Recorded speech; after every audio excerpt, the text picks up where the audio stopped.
तो हरे कृष्णा। तो हरे कृष्णा। तो अध्याय 1 जिसका कि शीर्षक है कुरुक्षेत्र के युद्ध स्थल में सैन्य रक्षण। तो उसके उसके पूरे पूरे श्लोकों को क्रमवार तरीके से हम समझने का प्रयास करेंगे, उसकी समरी को समझने का प्रयास करेंगे इस सेशन में। अब हम देखते हैं कि इस अध्याय की शुरुआत होती है धृतराष्ट्र के द्वारा संजय से पूछी गए प्रश्न के हिसाब से। तो जैसा कि हम लोग सब जानते हैं कि दोनों पक्ष कौरव और पांडव युद्ध क्षेत्र में क्यों पहुंचे हैं, और दोनों पक्ष कौरव और पांडव युद्ध क्षेत्र में इसलिए पहुंचे हैं क्योंकि क्योंकि दोनों पक्षों में किसका विवाद है, दोनों पक्षों में प्रॉपर्टी को लेकर के विवाद है, और दोनों प्रॉपर्टी की चाहत रखी है, उनको प्रॉपर्टी चाहिए, और एक पक्ष की प्रॉपर्टी दूसरे पक्ष में ले रखी है। जैसे पांडव पक्ष का जो धन संपदा इत्यादि है वो कौरव पक्ष ने ले रखा है, और कौरव पक्ष पांडव पक्ष की ओर से परम पुरुषोत्तम भगवान श्री कृष्ण जो है स्वयं जाते हैं वहां पे एज अ शांति दूत बनकर, और उनसे अनुरोध करते हैं कि आप जो है शांति का प्रस्ताव मान लें, और कम से कम पांडवों को पांच गांव देने का कम से कम कष्ट करें, क्योंकि पांडव जो है क्षत्रिय हैं, और ये 5 गांव लेकर के वो उस पर राज्य करेंगे। तो क्योंकि राजा है क्षत्रिय और कुछ काम नहीं कर पाएंगे वो। तो कौरवों के पक्ष से दुर्योधन ने कहा कि 5 गांव की क्या बात करते हैं आप, हम सुई के नोक कर की जमीन जो भी आपको नहीं देंगे। और इस तरह से शांति प्रस्ताव खारिज हो गया, और दोनों पक्ष कौरव और पांडव एक युद्ध क्षेत्र में, धर्म क्षेत्र में आ गए, जो कि कुरुक्षेत्र है, बहुत ही पावन क्षेत्र है। वहां पे दोनों पार्टियां आमने सामने हो गई, और आमने सामने होकर अब युद्ध करने के लिए तत्पर है। वैसे कौरव और पांडव एक ही खानदान के हैं, और दोनों सारे जो है कुरुवंशी ही हैं, लेकिन कुरुवंशी ही है लेकिन कुरुवंशी भी हैं, लेकिन फिर भी जो है धृतराष्ट्र अपने अपने पुत्रों को और पांडव के पुत्रों के मध्य में एक प्रकार से भेद उत्पन्न कर रहा है, और अपने आप को असली कुरुवंशी मान रहा है, और पांडवों को यह कह रहा है कि वो असली कुरुवंशी नहीं है। तो हम आगे बढ़ते हैं। तो हमने देखा कि श्लोक संख्या 1 में धृतराष्ट्र अपने अपने मंत्री से पूछते हैं, धर्म क्षेत्र कुरुक्षेत्र संवेता युत्सव मामका पांडवश्चैव किम कुर्वत संजय। तो ये पूछते हैं कि किस तरह से धृतराष्ट्र ने पूछा कि हे संजय, धर्मभूमि कुरुक्षेत्र में युद्ध की इच्छा से एकत्र हुए मेरे तथा पांडु के पुत्रों ने क्या किया। तो ये इस भगवत गीता की शुरुआती चर्म श्लोक है, और स्टार्टिंग का श्लोक है, और यहीं से भगवत गीता की शुरुआत होती है। फिर इसके बाद जो है दूसरे सेक्शन में श्लोक संख्या 2 से 11 में धृतराष्ट्र जो है, धृतराष्ट्र का जो पुत्र है दुर्योधन, वो क्या करता है, वो अपने पक्ष के महारथियों में उसके अपने पक्ष के जो योद्धा हैं और सामने वाले पक्ष के जो योद्धा है, उन दोनों पक्ष के योद्धाओं का वो अवलोकन करता है कि दोनों की क्या स्थितियां हैं। तो शुरुआत में सबसे पहले किसके पास जाता है, वो शुरुआत में वो सबसे पहले अपने गुरु द्रोणाचार्य के पास जाता है, और गुरु द्रोणाचार्य के जो दुखती हुई नब्ज पर उंगली रखने का प्रयास करता है। तो जैसा कि हमने पहले भी जाना था कि दुर्योधन ऐसा क्यों करता है, अपने गुरु के दुखती हुई नब्ज पे उंगली रखने का प्रयास क्यों करता है, और कैसे उसका प्रयास करता है। तो वो कहता है कि आप देखिए, आप कितने मूर्ख हैं, ठीक है, और क्या कहते हैं, आप कितने मूर्ख हैं, और आपने क्या किया, ध्रुपद के पुत्र को जिसको आपने ज्ञान दिया, और ध्रुपद का पुत्र जो आपकी मृत्यु का कारण बनेगा, आपसे ही शिक्षा लेकर के आपके खिलाफ जो है इतनी सुंदर व्यूह रचना करके वो बैठा हुआ है। तो ऐसा क्यों कहता है कि ध्रुपद के पुत्र के बारे में क्यों बताता है। तो इसके पीछे की कथा ये है कि किस तरह से द्रोणाचार्य और ध्रुपद के मध्य में पहले जो गुरुकुल में साथ में पढ़ते थे, और फिर उनके मध्य में ये संधि हुई थी कि जब कभी ध्रुपद राजा बनेगा तो द्रोणाचार्य को अपने आधा राज्य का हिस्सा दे देगा। लेकिन जब कालांतर में जब ध्रुपद राजा का पद प्राप्त करता है तो इन चीजों से मुकर जाता है, और फिर द्रोणाचार्य को उपहास करता है, द्रोणाचार्य को लज्जित करता है, और फिर द्रोणाचार्य जो है उस लज्जा को सहन नहीं कर पाते हैं। फिर कालांतर में वो कुरुवंश के राजकुमारों को शिक्षा दीक्षा देने के लिए वो लगाए जाते हैं, और फिर जब इन कुरुवंश के राजकुमारों की शिक्षा दीक्षा हो जाती है तब ये गुरु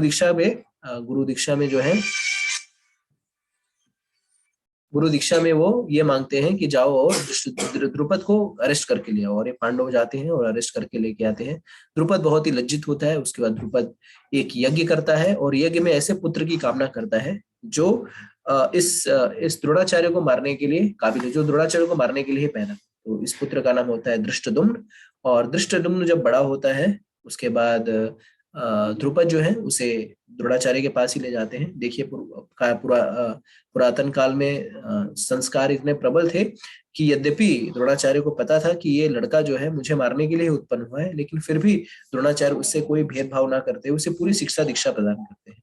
तो हमें ये समझ में आता है कि पूर्ववर्ती काल के जो लोग थे, आचार्य थे, वो मरने से नहीं डरते थे। उनको मृत्यु जो है, मृत्यु एक जनरल प्रोसेस लगती है, उनको मृत्यु से कोई भय नहीं होता। जैसे कि हम देखते हैं वर्तमान समय में तो लोग जो है मरने से बहुत डरते हैं। अगर हमें और आपको ऐसा कह दिया जाए कि ये व्यक्ति जो है आपकी मृत्यु का कारण बनेगा और इसकी उत्पत्ति इसी कारण से हुई है कि ये आपको मारेगा, तो आप क्या करेंगे? उसे शिक्षा दीक्षा देंगे? नहीं, आप प्रयास करेंगे कि कैसे मैं इसको क्या कहते हैं, रास्ते से हटा दूं, जिससे मैं अमर हो जाऊं, अमर प्रदान करूं।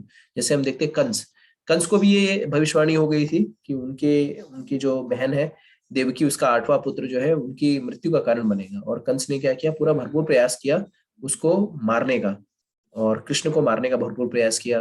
बहुत सारे अपने गुड्डे डॉल भी भेजे, बकासुर अकासुर क्या क्या नहीं भेजा, सिर्फ इसके लिए कि किस तरह से वो अमर अमर हो जाए। तो भक्तों में और दुष्टों में या राक्षसों में यही अंतर होता है कि भगवान के भक्त जो है वो इस क्रिया को स्वाभाविक रूप से एक्सेप्ट कर लेते हैं कि मृत्यु आनी एक अटल सत्य है और इससे इससे कोई बच नहीं सकता।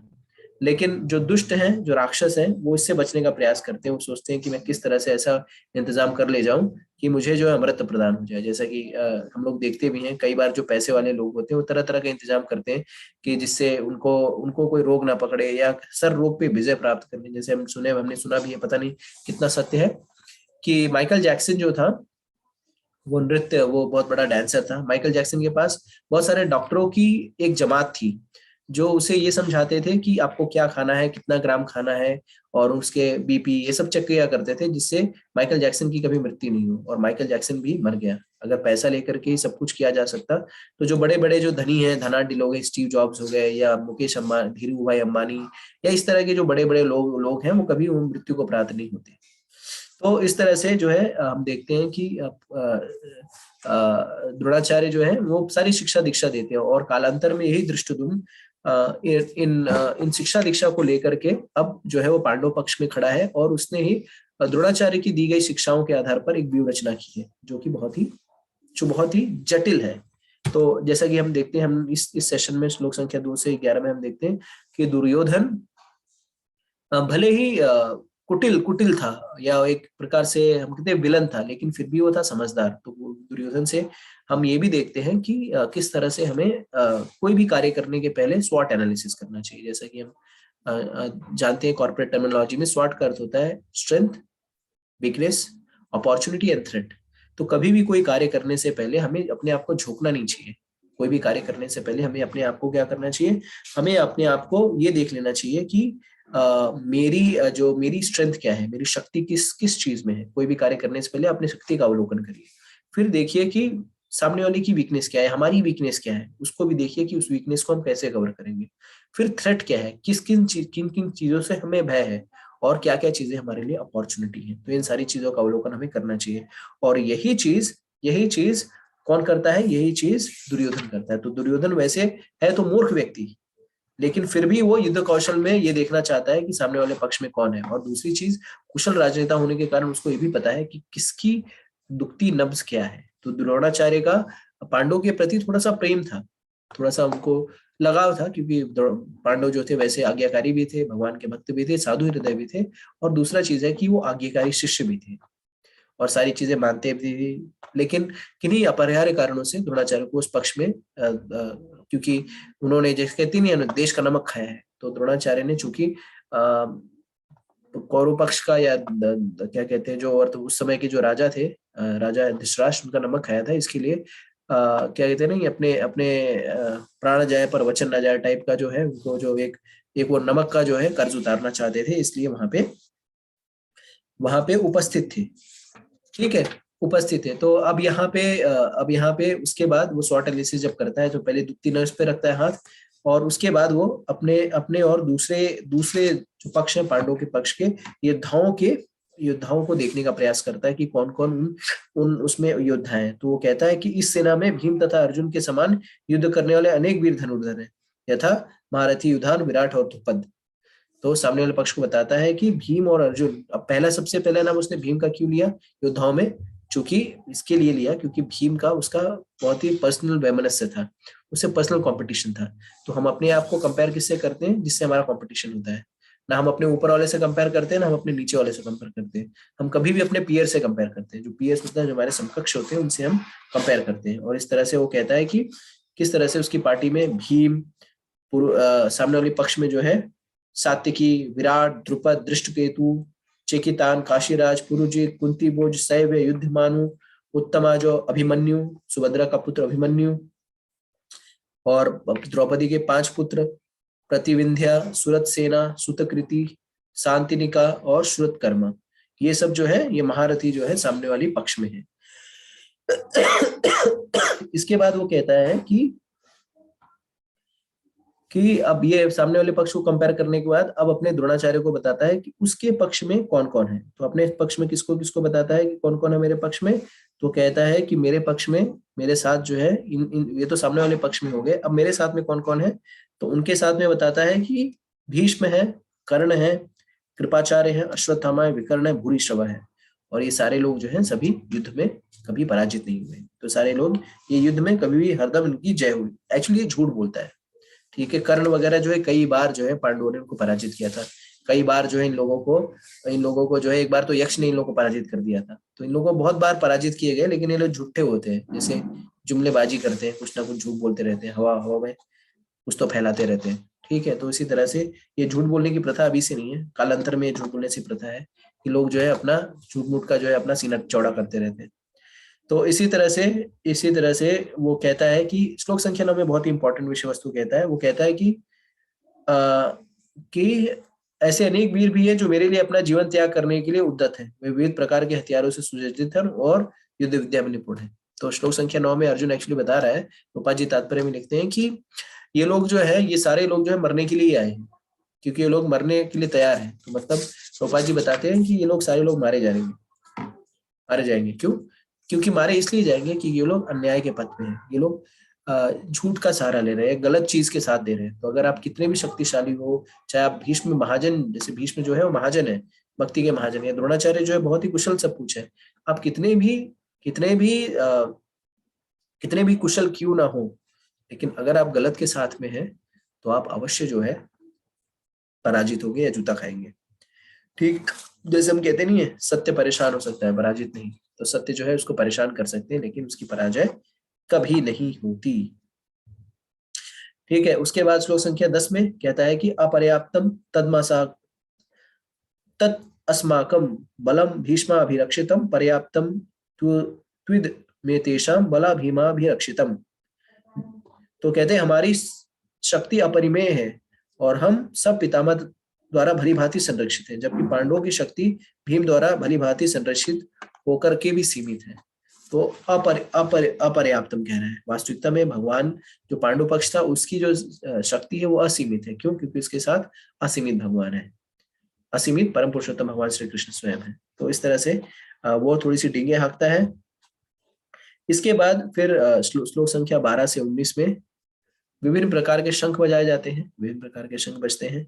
और सबसे पहले शंख कौन बजाता है? तो जब ये भीष्म द्वारा रक्षित कहता है श्लोक संख्या 10 और 11 के मध्य में, तो एक प्रकार से वो बाकी लोगों को अपमानित करने जैसा है। जैसे द्रोणाचार्य को ये बोला जाए कि यार भीष्म की वजह से हम लोग संरक्षित हैं। तो उसके बाद वो डिप्लोमेटिकली वो बताना चाहता है, या राजनीतिक रूप से वो बताना चाहता है कि भले ही भीष्म हम लोग के लिए बहुत पुरोधा है, क्योंकि भीष्म को क्या प्राप्त है? इच्छा मृत्यु का वरदान प्राप्त है, लेकिन फिर भी भीष्म जो है बूढ़े हो गए हैं। तो हम सबको क्या करना है? हम सबको भीष्म का संरक्षण करना है, भीष्म को प्रोटेक्ट करना है। ठीक है, भीष्म को प्रोटेक्ट करना है। तो एक प्रकार से वो पॉलिटिकल रूप से, राजनीतिक रूप से इस स्थिति को संभाल लेता है। इसके बाद जो है भीष्म क्या करते हैं? अपने कौन यानी शंख को बजाते हैं। ठीक है, और ये शंख किस तरह से बजता है? ये शंख जो है श्लोक संख्या 12 और 13 में इसके बारे में बताया गया। ये शंख जो है सिंह के नाद करने जैसी स्थिति की तरह बजता है। जैसे शंख बजाते हैं तो ये शंख की आवाज जैसे सिंह गर्ज रहा हो, और ये शंख की गर्जना जब होती है तो कौरव पक्ष हर्षित हो जाता है। यार अब देखो मजा आ गया, अब हमारे मतलब अब हमारा जो है, हमारा जो मेन सेनापति है, मेन कमांडर है, वो युद्ध के लिए ललायित है। लेकिन श्रील प्रभुपाद जी बताते हैं कि भीष्म ने ये शंख क्यों बजाया? भीष्म ने शंख बजाया अपने पक्ष के, दुर्योधन के पक्ष इत्यादि को हौसला देने के लिए कि कोई दिक्कत नहीं है, निराश मतलब ये हताशा के मतलब आप लोग हताश हो लेकिन कोई बात नहीं है, आपका मनोबल ऊंचा करने के लिए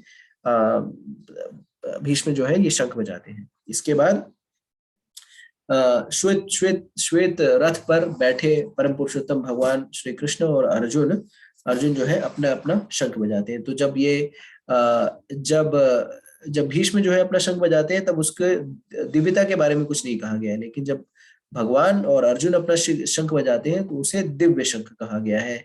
ठीक है, और उनके घोड़े कौन से थे? श्वेत घोड़े। श्वेत घोड़े इनको किसने दिया था? अग्निदेव ने दिया था। तो सबसे पहले शंख किसने बजाया? सबसे पहले शंख पांडव पक्ष के जिसका उल्लेख किया गया है वो है पांचजन्य ऋषिकेश। तो भगवान कृष्ण के शंख का नाम बताया गया है कि भगवान कृष्ण ने पांचजन्य नामक शंख बजाया। तो श्लोक संख्या 12 से लेकर 19 तक ये इंगित करता है कि इस तरह से पांडवों का पक्ष जो है वो विजयी रहेगा। क्यों? क्योंकि पांडवों के पक्ष में कौन है? परम पुरुषोत्तम भगवान श्री कृष्ण है। तो दिव्यता का स्तर जो है पहले ही बता दिया गया, ये इंगित कर दिया गया कि ये पांडवों की विजय निश्चित सुनिश्चित है। क्यों? क्योंकि पांडवों के साथ कौन है? परम पुरुषोत्तम भगवान श्री कृष्ण है, और जहाँ पे कृष्ण होते हैं वहीं पे भाग्य की देवी लक्ष्मी होती है। तो भाग्य की देवी लक्ष्मी तभी आती है जब भगवान वहां पे, तो भगवान क्या है? लक्ष्मीपति माधव है। तो जहाँ पे भगवान रहेंगे वहां पे लक्ष्मी भी रहेंगी। तो इसी तरह से ये विजय उनकी निश्चित है। और फिर हम देखते हैं कि कौन कौन लोग शंख बजाते हैं, उसके विषय में वर्णन दिया गया है। तो भगवान कृष्ण जो है वो पांचजन दिव्य शंख बताया गया है, दिव्य शंख, ट्रांसडेंटल शंख। तो श्लोक संख्या 15 और 16 में शंखों के बारे में बताया गया है। पांचजन्य ऋषिकेश, भगवान ऋषिकेश पांचजन्य शंख बजाते हैं। धनंजय जो है वो, अर्जुन जो है देवदत्त शंख बजाते हैं। वृकोदर यानी भीम जो है वो पौंड्र बजाते हैं। युधिष्ठिर जो है अनंत विजय नामक शंख बजाते हैं। और नकुल जो है सुघोष नामक शंख बजाते हैं। सदैव मणि पुष्पका नामक शंख बजाते हैं। तो ऋषिकेश भगवान को देखिए, भगवद गीता में कुछ कुछ शब्दों का विशेष उल्लेख किया गया है, तो ऋषिकेश कहा गया है। तो ऋषिकेश का अर्थ होता है इंद्रियों के स्वामी। तो भगवान जो है इन सारे इंद्रियों के स्वामी है। तो ये हमारी जो इंद्रिया है उसके असली स्वामी कृष्ण है, और इसके लिए उनका नाम है ऋषिकेश। और धनंजय कहा गया है अर्जुन को धनंजय कहने का अर्थ है कि ऐसा व्यक्ति जो धन लेकर के आए। तो जैसा कि आप लोगों को पता है कि जब जब कभी भी जब अश्वमेध यज्ञ करने के लिए धन नहीं था तो अर्जुन जो है वो जा करके बहुत सारा धन लेके आते हैं, सोने के जो है थाली वाली लेके आते हैं। ठीक है, इसके लिए उनका नाम धनंजय पड़ा। और वृकोदर, भीम का नाम वृकोदर इसके लिए पड़ा क्योंकि भीम जो है बहुत ज्यादा खाते थे, और बहुत ज्यादा खाते थे तो बहुत ज्यादा खाते थे क्योंकि उनकी जठरग्नि थी, बहुत ही तीव्र थी। और वो सिर्फ खा के सोते नहीं थे, वो खाते थे और बड़ा बड़ा काम भी करते थे, हिडिंब राक्षस को मारना इत्यादि। इसके बाद श्लोक संख्या 16, 17, 18 में अलग अलग योद्धाओं के नाम बताए गए हैं। तो कौन कौन से योद्धा हैं जिन्होंने अपने अपने शंख बजाए? तो बताया है काशीराज, शिखंडी, धृष्टद्युम्न, विराट, सात्यकी, द्रुपद, द्रौपदी के पुत्र और अभिमन्यु, ये लोग ने भी अपने अपने शंख बजाए। तो जब जब ये लोग ने अपने अपने शंख बजाए तो क्या हो गया? ये पांडवों के पक्ष ने, जब कौरव पक्ष ने शंख बजाया तो पांडवों को कुछ नहीं हुआ, लेकिन जब पांडवों के पक्ष ने शंख बजाया तो दुर्योधन की पार्टी में क्या हुआ? इसके विषय में श्लोक संख्या 19 में बताया गया है। तो श्लोक संख्या 19 में क्या कहा गया है? सघोषो धात राष्ट्राणाम हृदयानि वदायरात् नभश्च पृथ्वीं चैव तुमोलो अभूनादानयन्। तो इस विभिन्न शंखों की ध्वनि कोलाहल पूर्ण बन गई, जो आकाश तथा पृथ्वी को शब्दायमान करती धृतराष्ट्र के पुत्रों के हृदय को विदीर्ण करने लगी। तो ये जो तुमुल ध्वनि थी, जो इतनी विशाल ध्वनि थी, जो दिव्य शंखों की ध्वनि थी, उससे इन कौरवों के पक्ष के लोगों का हृदय जो है चकनाचूर हो गया, दिल टूट गया। जैसे बोलते हैं दिल था ऐसे लाल कलर का और चटक गया ऐसे, दिल तोड़ के हस्ती हो मेरा हो गया उसका। तो उनका दिल टूट गया और दिल जो है विदीर्ण हो गया। विदीर्ण मतलब उसमें तीर लग गया, चक। वो प्रेम वाला तीर नहीं, वो टूटने वाला तीर, या बोलते हैं ना फट गया, मेरा दिल टूट गया बोलते नहीं है, तो उस तरह से उनका दिल जो है धड़क गया। तो किस तरह से? तो इसी तरह से जिस तरह से पुलिस का जब सायरन बजता है, 100 नंबर की गाड़ी जब आती है, पुलिस वाले साया साया साया साया आते हैं, तो क्या होता है? जो चोर उचक्के होते हैं वो डर के भागने लगते हैं। क्यों? क्योंकि उनको पता है यार पुलिस आ रही है, कहीं ना कहीं हमें अरेस्ट कर लेगी। लेकिन जो नॉर्मल पब्लिक होती है उसे कोई चिंता करने की आवश्यकता नहीं होती। क्यों? क्योंकि जो चोरी की जहाँ साँच को आँच का है, जो चोरी नहीं किया उसको पुलिस से क्या डरना? तो पुलिस से कौन डरता है? पुलिस से आम नागरिक नहीं डरते, पुलिस से चोर उचक्के डरते हैं, जो क्रिमिनल होते हैं वो लोग डरते हैं। तो उसी तरह से जब ये पुलिस की जो शंख बजे, पुलिस का जब सायरन बजा, तो ये चोर उचक्के जो धृतराष्ट्र के पुत्र थे, ये निठल्ले लोग, इनका दिल धड़के, इनका दिल धक धक धक धक धक धक धक धक। आप देखिए कई बार क्या होता है, जब आप गलती किए रहे और अब पता चल गया कि यार फंसने वाले हैं, तो क्या होता है, आपका दिल धड़कने लगता है, धक धक धक धक धक धक धक धक धक, एकदम जैसे वो जनरेटर की तरह चलने लगता है। उसी तरह से इन लोगों का हृदय भी जनरेटर की तरह चलने लगे। इसके बाद अब श्लोक संख्या 20 से 27 में अब अर्जुन जो है स्वॉट एनालिसिस करता है। अब अर्जुन अर्जुन जो है अब वही करता है जो दुर्योधन करता है। तो हम देखते हैं कि दुर्योधन और पांडवों के पक्ष में जो भी होता है वो बहुत ही समझदार है। ये ऐसा नहीं कि सिर्फ ये लड़ाई में निपुण है, इनको सारा कुछ पता है, नीति कैसे क्या है। तो राजा जैसे कहा जाता था राजऋषि, तो राजऋषि का अर्थ ये होता है कि उसे नीति भी पता होता है। खाली ऐसे नहीं वोट लेके पहुंच गया, 10 लोग ने वोट कर दिया और बन गया प्रधानमंत्री, चाहे उसको मालूम है चाहे नहीं मालूम। आप लोगों को पता होना चाहिए कि सरकार जो है वो राजनेता नहीं चलाते, सरकार जो है वो बाबू लोग चलाते हैं, जो IAS ऑफिसर्स होते हैं वो चलाते हैं। नेताओं को क्या पता, नेता तो आते हैं अपना, उनको क्या मालूम है क्या नहीं। अब किसी को बता दिया गैस मंत्री, उनको क्या मालूम, गैस का जी भी नहीं मालूम गैस क्या होता है, उनको खाली एक ही मालूम, पेट का गैस। और वो सिर्फ इनो खा लेते हैं, उनको ये पता है कि ये गैस पेट्रोलियम गैस मतलब गैस हुआ तो इनो खा लो। तो ऐसे मंत्री जो है उनको बना दिया गैस मंत्री, उनको क्या मालूम है गैस क्या है क्या नहीं है। तो ये जो पीछे जो IAS ऑफिसर्स होते हैं ये नीति निर्धारण करते हैं। ये लोग तो सिर्फ स्टैंप होते हैं, खाली बस ऐसे मुखौटा होते हैं, इनका कुछ लेना देना नहीं होता कि 5 साल के बाद बदल गए, ठीक है, लेकिन 5 साल के बाद कोई दूसरा बन गया या किसी और को उठा के बैठा दिया, तो ये लोग सिर्फ साइन करने के लिए होते हैं। मतलब मैं कुछ नहीं बोलूंगा, तो आप लोग जानते ही हैं मैं बताने का क्या है। तो ये लोग सिर्फ स्टैंप होते हैं और रियलिटी में काम जो पीछे नीति निर्धारण पढ़े लिखे IAS ऑफिसर्स करते हैं, ठीक है। कुछ लोग रहते हैं जो जानकार होते हैं, जिन लोगों को नीतियां पता होती है। बाकी बाकी बहुत सारे जो लोग हैं जो जो सत्ता जिनको प्राप्त हो जाती है, उनको ये भी नहीं पता होता है कि जिस पद पे हैं उस पद की आवश्यकता क्या है या क्या नहीं। कई बार तो ये राजनेता लोग तो आपस में ऐसे गिफ्ट दे देते, तू ये मंत्री बन जा, तू वो मंत्री बन जा, मंत्री मंत्री खेलते रहते हैं। बाकी 5 साल में क्या किया क्या नहीं। आजकल चुनाव का माहौल चल रहा है, तो सब लोग जो है दौड़ रहे हैं, इधर दे दो वोट, दे दो ये, दे दो वो, दे दो। काम क्या किया उसके बारे में कोई बात नहीं कर रहा है, सब हाव हवेली बातें, ये कर दिया वो कर दिया। और तो इस तरह से सारी चीजें हैं, उस पर ज्यादा हम लोग, इस पे हमारा ये डोमेन नहीं है उस पर डिस्कस करने का, तो हम उस पर चर्चा नहीं करेंगे। बाकी आप लोग खुद समझदार है। तो उसके बाद जो है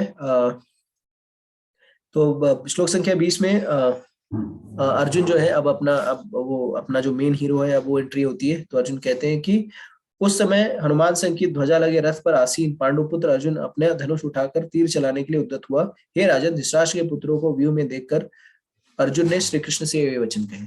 तो सबसे पहली बात है कि अर्जुन की ध्वजा पे कपि ध्वज कहा गया है। कपि ध्वज मतलब अर्जुन की ध्वजा पे कौन बैठा है, हनुमान जी बैठे। तो हनुमान जी कोई नॉर्मल चीरी मिरी है या टिंकू मिंकू है या कोई ऐसे छोटे से ऐसे कोई फालतू आदमी है। हनुमान जी जो है वो बहुत बड़े भगवान के भक्त हैं और उन्होंने राम काज करवे को आतुर, ऐसे उन्होंने काम किया जो कोई नहीं कर पाया। उन्होंने एक ही छलांग में लंका पे गए, लंका में जाकर लंका जला दी, लंका लगा दी, ठीक है। और भगवान के अनन्य भक्त हैं, वो कभी भी अपराजित हैं, उनको कोई हरा नहीं सकता हनुमान जी को, उनके पास सारी शक्तियां हैं। और ऐसा ऐसा व्यक्ति जिसके जिसके पक्ष में हो और उसके स्वामी, और वहां पे क्यों है, क्योंकि उनके स्वामी परम पुरुषोत्तम भगवान श्री कृष्ण भी है। तो जहाँ पे स्वामी वहां पे दास है।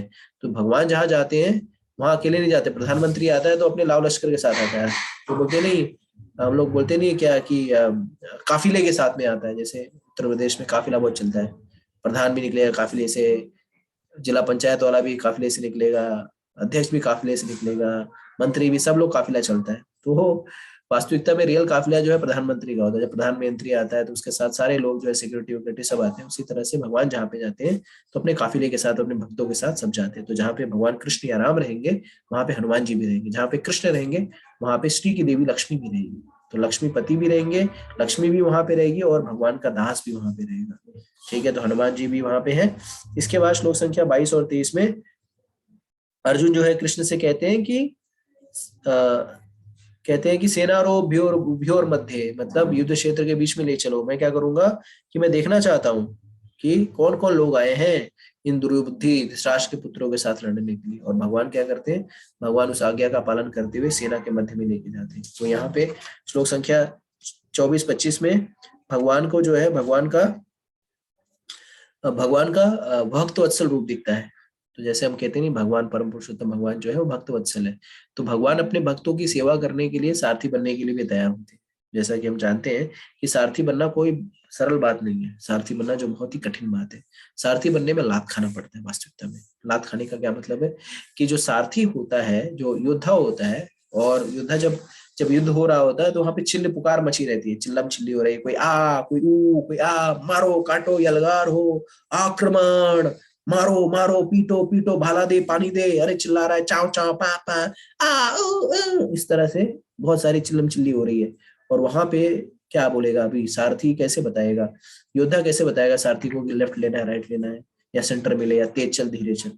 तो बोलने पे कोई सुनाई नहीं देगा, इतनी चिल्लाहट में कोई सुनाई नहीं देगा। ये उबर ड्राइवर नहीं है, उबर नहीं है अपना, और टैक्सी में बैठे हैं और एसी चल रही है, और मंद मंद मंद मंद एसी चल रही है, और वहां पे आप ड्राइवर को लेफ्ट ले लेना भाई साहब, राइट ले लेना, ऑटो में नहीं बैठे हैं भैया, लेफ्ट ले लेना राइट लेना, दाहिने लेना बाएं लेना।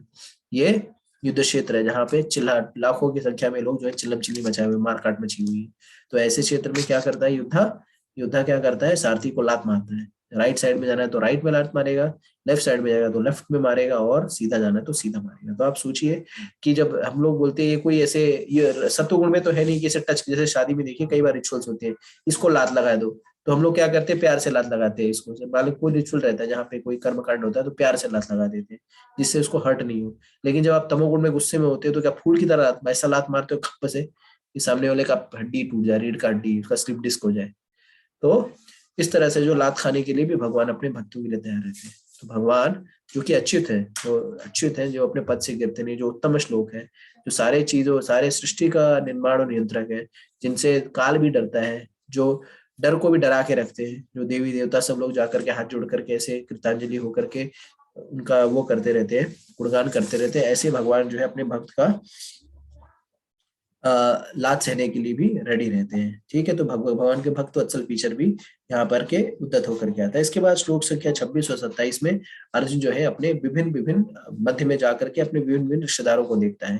तो किसको किसको देखता है, तो अर्जुन अपने पिताजी के तुल्य जो है भूरी श्रवा को देखता है, फिर पितामह के रूप में भीष्म यानी सोमदत्त को देखता है, आचार्य को देखता है, द्रोणाचार्य कृपाचार्य उनके आचार्य गुरुजन है, मामा शल्य शकुनी ये सब मामा है, और भाई दुर्योधन विकर्ण इत्यादि भाई हैं, पुत्र लक्ष्मण कुमार, दुर्योधन का पुत्र लक्ष्मण कुमार इत्यादि, पौत्र लक्ष्मण के पुत्र जो पौत्र उनके हैं वो, सखी सखा यानी अश्वत्थामा जो है अर्जुन का सखा है, ससुर ध्रुपद जो है अर्जुन का ससुर है, सुहृद और सुहृद कृतवर्मा को भी देख रहा है। तो हम देखते हैं कि किस तरह से इतने सारे लोगों को जब देखेगा कोई भी व्यक्ति तो क्या हो जाएगा, करुणा से अभिभूत नहीं होगा। उसको बहुत मजा आएगा, यार इतने लोग जो है लड़ाई करने के लिए खड़े हैं, अरे यार हम अपने भाई से लड़ाई करते हैं तो भी हमें लड़ाई करने के बाद ग्लानि होती है कि यार क्यों भाई को मार दिया, यार मेरा भाई था, इसका सर फोड़ दिया मैंने, सॉरी यार अब आगे से नहीं करूंगा। और यहाँ पे तो पूरा खानदान ही आया हुआ है मारा मारी करने के लिए, मार काट करने के लिए। तो कोई भी बुद्धिमान व्यक्ति, कोई भी जो है साधु हृदय व्यक्ति रहेगा, कोई भी वो रहेगा ना बुद्धिमान जिसके अंदर थोड़ी भी करुणा दया भरसी रहेगी, वो बोलेगा नहीं यार इन लोग से मैं लड़ाई नहीं करूंगा, इन लोग से युद्ध करने का मेरा कोई कोई लाभ नहीं है। और अर्जुन भी वही करता है जो आप लोग करते हैं। अर्जुन ने बोला कि यार मुझे मजा नहीं आ रहा है इसमें, ये सब युद्ध करने में। क्यों? क्योंकि ये सारे लोग मेरे ही हैं। और हम देखते हैं श्लोक संख्या 28 से लेकर 46 तक, अब वो पूरे कारण देते हैं कि पूरे पूरे कारण देता है कि कोई युद्ध क्यों नहीं करेगा। तो श्लोक संख्या 28 से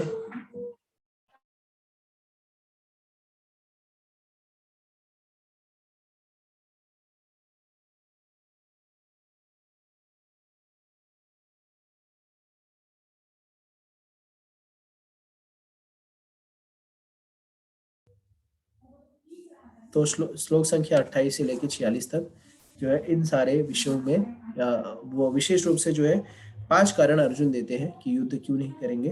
तो 4 कारण जो है इस अध्याय में देते हैं, और एक आखिरी कारण जो है वो अध्याय 2 में देते हैं। ठीक है, तो श्लोक संख्या लेकर श्लोक संख्या 28 से 30 में अर्जुन अब कारण दे रहे हैं युद्ध क्यों नहीं, क्योंकि इन सारे लोगों को देखने के बाद अर्जुन जो है करुणा से अभिभूत हो जाते हैं, और करुणा से अभिभूत होने के कारण अब वो युद्ध नहीं करेंगे, ऐसा बोलते हैं कि मैं युद्ध नहीं करूंगा। तो युद्ध नहीं करूंगा तो पीछे कारण भी देना पड़ेगा ना भाई, क्यों लड़ाई नहीं करेगा। तो लड़ाई क्यों नहीं करेगा इसके पीछे कारण देते हैं। तो श्लोक संख्या 28 से लेकर 30 में ये बताते हैं कि किस तरह से उनको अपने मित्रों और सुहृदों के लिए करुणा है, दया है, इसके बाद श्लोक संख्या 31 से 35 में उनको लगता है कि युद्ध में विजय प्राप्त करने से कोई लाभ नहीं होगा। श्लोक संख्या 36 से 38 में वो कहते हैं कि पाप लगेगा बार काट करने से। श्लोक संख्या 39 से 43 में कहते हैं कि कुल की परंपराओं का नाश हो जाएगा। और श्लोक संख्या जो है अगले अगले अध्याय के दूसरे अध्याय के श्लोक संख्या 6 में वो इनडिसीजन के बारे में कहते हैं। तो पहला कारण जो देते हैं वो है करुणा, करुणा के कारण। तो श्लोक संख्या 28 से लेकर 30 में करुणा बताते हैं। ठीक है, तो कहते हैं अर्जुन कहते हैं, अर्जुन श्लोक संख्या 28 से 30 में कहते हैं कि अर्जुन ने कहा, हे कृष्ण, इस प्रकार युद्ध की इच्छा रखने वाले अपने मित्रों तथा संबंधियों को अपने समक्ष उपस्थित देखकर मेरे शरीर के अंग कांप रहे हैं और मेरा मुंह जो है सूखा जा रहा है। तो अंग जो है, मुंह जो है सूखा जा रहा है। क्यों? क्योंकि वो करुणा से अभिभूत है। उनको जो है, अब उनको समझ में नहीं आ रहा क्या है। कई बार जो हम ऐसी स्थिति में पढ़ते हैं जहाँ पे हमें समझ में नहीं आता कि क्या हो क्या नहीं हो, तो हमारा मुंह सूखने लगता है। तो ये जो है कई बार मुंह सूखना जो है, अंग कांपना, ये सब अष्ट सात्विक विकार के लक्षण होते हैं। जब भक्ति में बहुत आगे बढ़ जाता है व्यक्ति तो भी उसको अष्ट सात्विक विकार आते हैं, लेकिन अष्ट सात्विक विकार के वास्तविकता में लक्षण नहीं है, ये भय के लक्षण है। तो दोनों ये लक्षण सेम ही होते हैं, एक भय का होता है और एक भक्ति में उन्माद का। एक जब चरम मिल जाता है तो भी इस तरह के लक्षण होते हैं। उसके बाद श्लोक संख्या 29 में कह रहे हैं, मेरा शरीर कांप रहा है, मेरे रोंगटे खड़े हो रहे हैं, मेरा गांडीव धनुष मेरे हाथ से सरक रहा है और मेरी त्वचा जल रही है। तो ये अष्ट सात्विक विकार का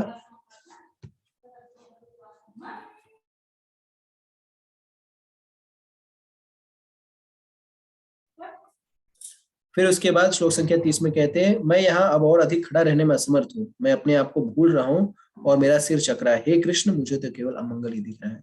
तो इस तरह से 28 से 30 में वो कारण दे रहे हैं कि उनको परिवार वालों से बहुत ही दया है। इसके बाद अब श्लोक संख्या 31 से 35 में वो कहते हैं कि उनको इस विजय में कोई रस नहीं दिख रहा है। एक्चुअली हम जो भी कार्य करते हैं तो उसमें कोई ना कोई रस होता है। जैसे हमने बहुत धन कमा लिया या बहुत ख्याति प्राप्त कर ली और कोई बोलने वाला नहीं, यार क्या काम किया, यार तूने कितने पैसे, क्या एक नंबर तूने काम किया, या इतना बड़ा तो साहब बन गया।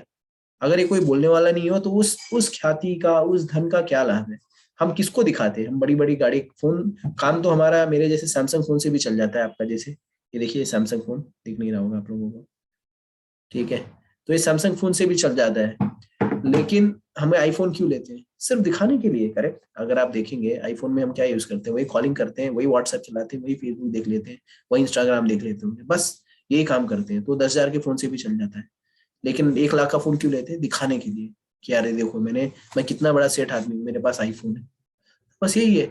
गाड़ी तो, काम तो हमारा ऑल्टो में भी चल जाता है, लेकिन हम फॉर्च्यूनर ये फलाना ढिमाकी क्यों लेते हैं? दिखाने के लिए कि मैं जो है चल रहा हूँ, मेरे पास पैसे बहुत हैं। तो इसी तरह से अर्जुन भी कह रहा है कि अगर मैं सारी संपत्ति, ये अकंचन राज्य भी प्राप्त कर लूं तो कोई रहेगा ही नहीं, ये सारे लोग मारे जाएंगे। तो कौन बोलेगा यार बहुत बढ़िया काम किया तूने? तो इस तरह से उसको भय है। तो श्लोक संख्या 31 से 35 में वो कह रहा है, 31 में कह रहा है, हे कृष्ण, इस युद्ध में अपने ही स्वजनों का वध करने से ना तो मुझे कोई अच्छाई दिखती है, ना ही उसमें किसी प्रकार का विजय, राज्य की सुख की इच्छा रखता हूँ। और हे गोविंद, हमें राज्य, सुख अथवा इस जीवन से क्या लाभ, क्योंकि जिन सारे लोगों के लिए हम उन्हें चाहते हैं वही इस भूमि में खड़े हैं। हे मधुसूदन, जब गुरुजन, पितृगण, पुत्रगण, पितामह, मामा, ससुर, पौत्रगण, साले तथा अन्य सारे संबंधी अपना अपना धन एवं प्राण देने के लिए तत्पर हैं, तो मेरे समक्ष खड़े हैं, तो फिर मैं इन सबको क्यों मारना चाहूंगा, भले ही वे मुझे क्यों ना मार डाले। हे जीवों के पालक, मैं इन सबों से लड़ने को तैयार नहीं, भले ही बदले मुझे तीनों लोगों क्यों नहीं मिलते हो। इस पृथ्वी की तो बात ही छोड़ दीजिए, भला धृतराष्ट्र के पुत्रों को मारकर हमें कौन सी प्रसन्नता मिलेगी। तो अब ये बहुत ही, वो जो बोलती नहीं कि औरत लोग की तरह वो रोना धोना सब नाटक जो है चालू है कि ये लोग को मार दूंगा तो कौन सी प्रसन्नता मिलेगी। क्यों? निष्कंटक राज्य मिल जाएगा, ये लोग रहेंगे ही नहीं। आज इतने सारे मामा, ससुर, चाचा, ताऊ, अरे कोई भी तो रहना चाहिए। सारे रिश्तेदार जब खत्म हो जाएंगे तो प्रॉपर्टी लेके क्या मैं उसका अचार डालूंगा? तो अर्जुन ये कारण बता रहा है। इसके बाद श्लोक संख्या 36 से लेकर 38 में अब उसे पाप का भय सता रहा है। अब ये बता रहा है कि मैं पाप लग जाएगा भाई, चलो ठीक है, ये तो ठीक है, लेकिन हे कृष्ण, तुम ऐसे कार्य में लगा रहे जिससे पाप लगेगा। जिसे हम करते हैं ना, झूठ बोलना पाप है, नदी किनारे सांप है, और वही जो झूठ बोलता है उसका बाप है। तो कई बार हम लोग जो है, कभी हम लोग छोटे छोटे थे तो जब ऐसा बोल दिया जाता था तो हम लोग झूठ नहीं बोलते थे, या माँ की कसम खा लेते, माँ कसम, माँ कसम, माँ की कसम। तो माँ की कसम बोलेगा, जैसे हम लोग बोलते थे ना, माँ की कसम, माँ कसम, मैं झूठ नहीं बोल रहा। तो बोलता है जाने दे यार, ये झूठ बोल रहा है, इसकी माँ मर जाएगी, लेकिन जाने दे, अब छोड़ दे, अभी माँ कसम खा लिया तो छोड़ देते इसको। तो पहले कसम की इतनी वैल्यू थी, आजकल तो कसम कोई भी खा लेता है फर्जी में। तो पहले माँ कसम खा लिया मतलब ये हो जाता था कि यार ये सही बोल रहा है। तो भले ही गलत भी रहता था तो भी हम लोग बोलते थे यार माँ कसम खा लिया ना, छोड़ जाने दे अब इसको, अब इसकी झूठ बोल रहा है लेकिन अभी क्या करे, इसको अपनी माँ से भी प्रेम नहीं है, तो इतना गिर गया ये कि इसको माँ से भी लगाव नहीं है, छोड़ जाने दे इसको, दे दे इसकी इसकी बैटिंग दे दे वापस से, उसको बैटिंग दे देते थे। तो इसी तरह से ये भी कह रहा है कि इसको पाप से डर लग रहा है, जैसे हमें थप्पड़ से नहीं डर लगता साहब, पाप से डर लगता है। तो क्या बोल रहे हैं, यदि हम ऐसे अत्याचारियों का वध कर दें तो हम पर पाप चढ़ेगा, अतः यह उचित नहीं होगा कि हम धृतराष्ट्र के पुत्रों तथा उनके मित्रों का वध करें। हे लक्ष्मीपति कृष्ण, इससे हमें क्या लाभ होगा और अपने कुटुंबियों को मारकर हम किस प्रकार सुखी हो सकते हैं। तो यहाँ पे अर्जुन जो है जानता है, ये इन लोग को डिफाइन कर रहा है आताताई के रूप में। तो आताताई वो लोग होते हैं शास्त्रों के अनुसार, अगर इन लोग को मार दिया जाए तो कोई पाप नहीं लगेगा। तो आताताइयों की श्रेणी कौन कौन सी है, तो 6 प्रकार के आताताई होते हैं। तो वो व्यक्ति जो आपको विष देने आए, जो आपको जहर देने आए, ऐसे व्यक्ति को अगर मार दें आप तो उसका पाप नहीं लगेगा। दूसरा है जो आपके घर में आग लगा दे, आग लगाने वाला व्यक्ति। तो आग लगाने की 2 श्रेणी होती है, एक जो चुगली भी होती है वो भी आग लगाना होता है। तो ये बेसिकली आग लगाना जो है ये जो है फिजिकल आग लगाना है, अब दूसरा वाला आग लगाना नहीं है। अगर आप देखेंगे तो पता चलेगा आपके घर में लाशें बिछ जाएंगी आग लगाने वाले, क्योंकि हम लोग सब लोग आग लगाते रहते हैं, किसी ना किसी आग लगा के मजा लेते हैं।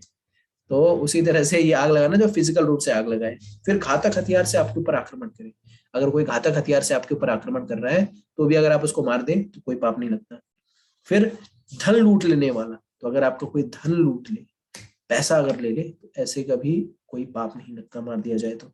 फिर दूसरों की भूमि हड़पने वाला, तो अगर आपकी कोई संपत्ति, खेत खलियान प्रॉपर्टी पे कोई हड़प ले तो ऐसे लोगों को मार दिया जाए तो कोई पाप नहीं लगता। और पराई स्त्री का अपहरण करने वाला, या दूसरे की बीवी को उठा ले जाए या उसका अपहरण कर ले, ऐसे लोगों को भी मार दिया जाए तो पाप नहीं लगता।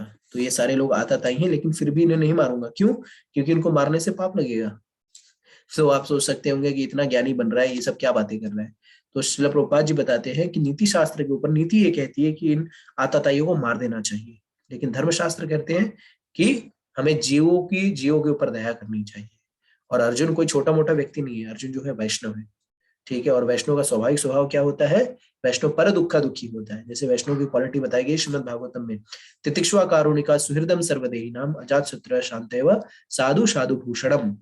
साधु का भी तितिक्षुआ, कारुणिका, टॉलरेट करना, करुणा करना, सुहृद होना, सबका वेल विशर होना, ठीक है। अजात शत्रु, किसी से उसकी दुश्मनी नहीं है, सब साधु के लक्षण है। तो जैसा कि एक उदाहरण भी आता है कि एक बार एक साधु जो है वो नदी में जाते हैं स्नान करने के लिए, और देखते हैं कि एक बिच्छू जो है वो डूबता रहता है। तो साधु जी क्या करते हैं, उसको उठाते हैं और उसको हाथ में अंजुली में लेकर के उसको फेंकने का प्रयास करते हैं, लेकिन जैसे ही वो उसको अंजुली में लेते हैं, वो बिच्छू क्या डंक मारता है उसको, खट, और इतना तेज डंक मारता है कि उनका हाथ झटके, फिर वो नीचे चला जाता है। फिर से साधु उठाते हैं, फिर से बिच्छू डंक मारता है, फिर से उनका हाथ नीचे चला जाता है। इसी तरह से 3-4 बार होता है, और अंतुतगत्वा जो है साधु जो है उस बिच्छू को उठा करके किनारे पे लगा देते हैं। उनका शिष्य पूछता है साधु से कि साधु महाराज ये देखिए, गुरुजी ये देखिए, ये बिच्छू जो है अपना डंक मारे जा रहा है, डंक मारे जा, मरने दीजिए, क्या जा रहा है आपका।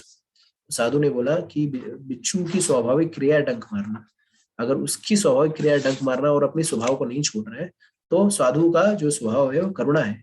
तो जब वो अपने स्वभाव को नहीं छोड़ रहा है तो मैं अपने स्वभाव को कैसे त्याग दूं। तो इस तरह से अर्जुन भी साधु हृदय है, इस तरह इस कारण से उसके हृदय में करुणा है, और करुणा के कारण जो है वो किसी प्रकार का वो नहीं ले रहा है, ठीक है। वो कहते हैं कि श्लोक 37-38 में कहते हैं, हे जनार्दन, यद्यपि लोभ से अभिभूत चित्त वाले ये लोग अपने परिवार को मारने या अपने मित्रों से द्रोह करने में कोई दोष नहीं देखते, किंतु हम लोग जो परिवार के विनष्ट करने में अपराध देख सकते हैं, ऐसे पाप करने में क्यों प्रवृत्त हो। तो ये लोग आंख के अंधे हो गए, नाम नयन सुख हो गया इन लोग का, लेकिन हम लोग तो आंखों से देख रहे हैं, तो हम क्यों इन सारे कार्यों में लगे पड़े हैं, हमें तो इनसे बाहर निकलना चाहिए। तो बहुत ही इंटेलिजेंट बात कर रहे हैं कि किस तरह से अगर सामने वाला व्यक्ति अगर गलत काम कर रहा है, उसको गलती नहीं दिख रही है, तो गलती करने से गलती को गलती से नहीं काटना चाहिए। जैसे कहते नहीं है, an eye for eye will make the whole world blind. तो अगर हम एक आंख के बदले एक आंख निकाल लें तो पूरा जगत जो है वो अंधा हो जाएगा। तो हमें इस तरह से कार्य नहीं करना चाहिए। हमें जो है, अगर बुराई का जो है, जैसे भगवत गीता में आगे भगवान कहते हैं कि बुराई करने वाला, अगर कोई भलाई करने वाला है तो भलाई करने वाला कभी भी बुराई करने वाले से पराजित नहीं होगा। हाँ, परेशान होगा नो डाउट, लेकिन पराजित कभी नहीं होगा।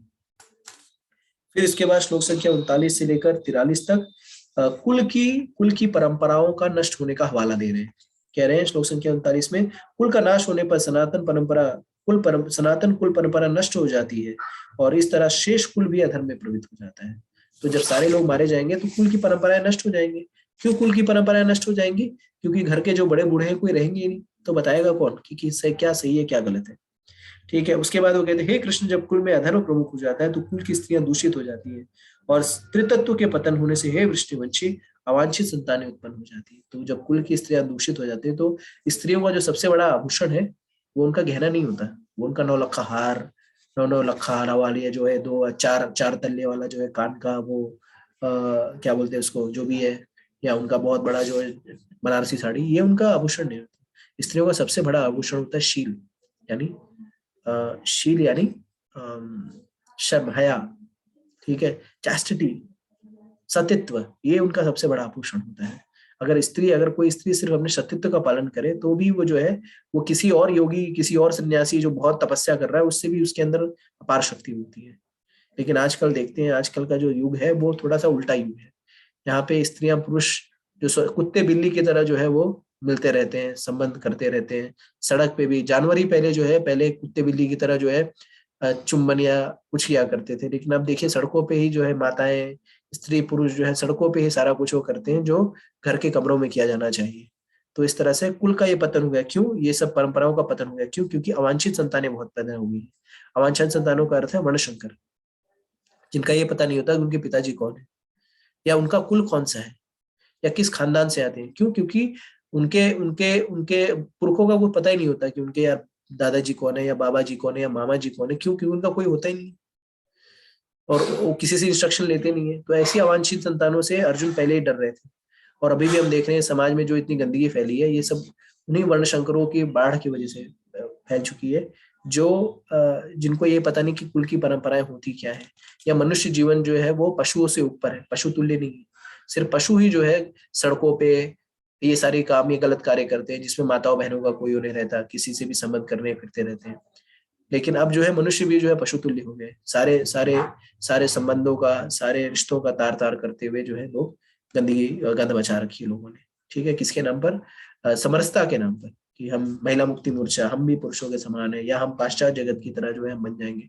आप लोगों को पता, आश्चर्य होगा कि यूएस में, जहां तक मैंने सुना है, कि वहां पे जब बच्चा कोई पैदा होता है तो उसे ये नहीं पूछा जाता कि उसके पिताजी कौन है। आप सोच लीजिए कि किस प्रकार की संस्कृति का हम लोग पीछा कर रहे हैं, जहाँ पे यही ना पूछा जाए कि आपका बाप कौन है। हमारे यहाँ पे बाप को फक्र से बोला जाता है, मेरा बाप ये है, मेरा बाप ये है। लेकिन ऐसी संस्कृति जहाँ से बाप का ही नहीं पता बाप कौन है, कोई कोई कोई मायने नहीं रखता।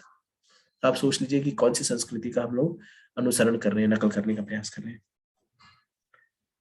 तो उसके बाद श्लोक संख्या 41 में अर्जुन कहते हैं, अवांछित संतानों की वृद्धि से निश्चय ही परिवार के लिए तथा पारिवारिक परंपरा को अनिष्ट करने वालों के लिए नारकीय जीवन उत्पन्न होता है। ऐसे पतित कुलों के पुरखों गिर जाते हैं क्योंकि उन्हें जल तथा पिंडदान देने की क्रिया समाप्त हो जाती है। जब कुल की परंपरा ही नहीं रहेंगी तो कौन बताएगा भाई कि पिंडदान होता है, पितृपक्ष होता है, हमारे पुरखे भी है, उनको जल देना होता है। देखिए, हमारे हमको जो भी संस्कृति में जो भी बताई जाती है वो कौन बताते हैं? बड़े घर के बड़े बूढ़े ही बताते हैं, ये करना होता है, ये है, ये गणेश जी है, ये गणेश चतुर्थी है, या ये हनुमान जी की जयंती है, मंगलवार जो इनका है, सोमवार इनका है, प्रणाम करना चाहिए, बड़ों को सम्मान देना चाहिए, बहन बेटी है, या ये है, माता पिता है, या चाचा ताऊ है, यही बताते हैं। लेकिन जब कोई रहेगा ही नहीं तो कौन बताएगा? आजकल देखिए, आज कोई चाचा था, अब सब अंकल हो गए हैं। मामा भी अंकल, चाचा भी अंकल, पड़ोसी भी अंकल, सब अंकल हो गए हैं और सब आंटी हो गई। नहीं तो पहले मामी होती थी, बुआ होती थी, मौसी होती थी, चाची होती थी। अब जो है सब आंटी आंटी आंटी, सब आंटी हो गए। और सब पहले अंकल हो गए सब, चाहे बड़े पापा हो, चाहे ताऊ जी हो, सब अंकल, सब अंकल, सब अंकल। और जो कजिन हो गए सब, कजिन, पहले बुआ का लड़का होता था, मामा का लड़का होता था, चाचा का लड़का होता था, ताऊ का लड़का होता था, फूफा का लड़का होता था, फूफी का लड़का होता था। अब सब कजिन हो गए, कजिन, चाहे वो लड़की हो लड़का, मेरा कजिन है, कजिन। तो ये कजिन हो गए हम लोग सब। तो आप सोचिए कि हम लोग किस किस मार्ग पर जा रहे हैं, कहाँ पे जा रहे हैं, क्या होगा, राम ही जाने। इसके बाद श्लोक संख्या फिर इसके बाद श्लोक संख्या जो है 42 में अर्जुन कहते हैं कि जो लोग कुल परंपरा को विनष्ट करते हैं और इस तरह वांछित संतानों को जन्म देते हैं, उनके दुष्कर्मों से समस्त प्रकार के सामुदायिक योजना तथा पारिवारिक कल्याण विनष्ट हो जाते हैं। और फिर श्लोक संख्या 43 में कहते हैं, हे प्रजापालक कृष्ण, मैंने गुरु परंपरा से सुना है कि जो लोग कुल धर्म का विनाश करते हैं वो सदैव नरक में वास करते हैं। तो अर्जुन अब अपना पूरा ज्ञान लेके ये बता रहा है कि अगर मैं इन लोगों को मारूंगा तो मैं इन अवांछित संतानों का कारण बनूंगा, कुल की स्त्रियों को दूषित करने का कारण बनूंगा, पाप का भी भागी बनूंगा, और कुल की परंपराओं को नष्ट होने के कारण मैं नरक भी जाऊंगा। तो इससे अच्छा जय सिया राम, मैं युद्ध नहीं करना। फिर श्लोक संख्या 44 से 46 में कहते हैं, ओ कितने आश्चर्य की बात है, जब हम जघन्य पाप कर्म करने के लिए उद्यत हो रहे हैं, राज्य सुख भोगने की इच्छा से प्रेरित होकर हम अपने ही संबंधियों को मारने पर तुले हुए हैं। बड़ी बड़ी लंबी लंबी बातें, ज्ञान की बातें। और फिर श्लोक संख्या 45 में कहता है, यदि शस्त्रधारी धृतराष्ट्र के पुत्र मुझ निहत्थे तथा रणभूमि में प्रतिरोध न करने वालों को मारे तो मेरे लिए श्रेयस्कर होगा। वादों से मैं अपने मुकरता नहीं और मरने से मैं कभी डरता नहीं। बोल रहा है कि मार देंगे तो भी मैं बहुत मजे में, मारने दो मेरे को, मैं प्रतिकार भी नहीं करूंगा, कोई चिंता की बात नहीं, मार दे वो कोई बात नहीं है, मैं मरना अच्छा रहेगा। ये सब जैसे हम बोलते हैं ना, ये सब दिन देखने से अच्छा मैं मर जाना चाहिए था मुझे। तब यही अर्जुन बोल रहा है, ये सब करने से अच्छा कुल की स्त्रियों का नाश करना, मामा को मारना, ताऊ को मारना, चाचा को मारना, जो है इतना पाप कर्म लेना, और फिर सब कुछ का नाश होना, वर्ण शंकर पैदा हो जाना, स्त्रियां दूषित हो जाएंगी, पिंडदान खत्म हो जाएगा, हेन तेन, ये सब करने से अच्छा, इससे अच्छा मैं ही मर जाऊं, वो लोग मुझे आकर के मार दें और ये राज लेकर के चले जाए, मेरे ही वजह से सब लफड़े की जड़ मैं हूँ, और मैं मर जाऊं तो सब ठीक हो जाएगा। और फिर अंतों आज का जो श्लोक था उसमें संजय अब इस सब चीज का समरी देते हुए कहते हैं, संजय वाच, संजय ने कहा, युद्ध भूमि में इस प्रकार कहकर अर्जुन ने अपना धनुष तथा बाण एक ओर रख दिया और शोक चित्त से रथ के आसन पर बैठ गया। और इस श्लोक में वो सब धनुआभान दे करके, जैसे कहते नहीं है सारा अब जो है सब कुछ दे करके उसने बोला कि मैं आई क्विट। तो आई क्विट करके वो, जो आपने देखा होगा वो मूवी आई थी, क्या नाम था उसका, 3 इडियट्स, उसमें जैसे इंजीनियरिंग वगैरह स्टूडेंट जो होते हैं जब वो प्रोजेक्ट वगैरह नहीं बना पाते तो आई क्विट कर देते हैं, तो उसी तरह से एक प्रकार से अर्जुन यहाँ पे आई क्विट करके अपनी बात को यहाँ पे समाप्त कर रहा है कि यार अब मेरे से हमसे ना हो पाएगा, हमसे ना हो पाएगा, अभी ऐसे बोल रहा है। ठीक है, तो ये जो था अध्याय 1 की पूरी समरी थी।